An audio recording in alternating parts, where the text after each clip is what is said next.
নবীজি বলেছেন সবার আগে জান্নাতে যেই 3 শ্রেণীর মানুষ প্রবেশ করবে আল্লাহ তাআলা আমার কাছে সেই 3 শ্রেণীর মানুষকে উপস্থাপন করেছেন, তাদের বিষয় আমাকে জানিয়ে দিয়েছেন কারা সেই সৌভাগ্যবান মানুষ যারা জান্নাতে সবার আগে প্রবেশ করবে। সুবহানাল্লাহ। নবীজি সাল্লাল্লাহু আলাইহি সাল্লাম বলেছেন এর মধ্যে প্রথম শ্রেণীর মানুষ হলেন শহীদ, যারা আল্লাহর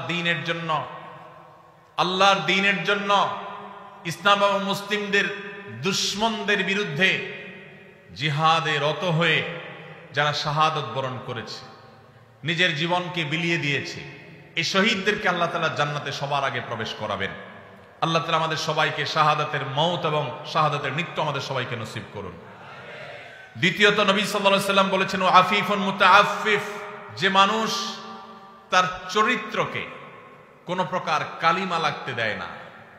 ময়লা থেকে যেরকম আমরা আমাদের কাপড় চোপড় আমাদের আঁচলকে তুলে ধরে বাঁচাবার জন্য আমরা সংগ্রাম করি, সমাজের চতুর্পাশে হারামের হাতছানি, অবৈধ সম্পর্কের জোয়ার চলছে, এইরকম পরিস্থিতিতেও যে মানুষ তার চরিত্রকে বাঁচাবার জন্য সংগ্রাম করে, চেষ্টা করে, পরিশ্রম করে, সাধনা করে, জয়ী হয়, নবীজি সাল্লাল্লাহু আলাইহি সাল্লাম বলেছেন এই চরিত্র সংরক্ষণকারী মানুষটা যে হারাম রিলেশনে জড়াই নাই, আল্লাহ তাআলা জান্নাতে এই লোককে প্রথম প্রবেশ করাবেন।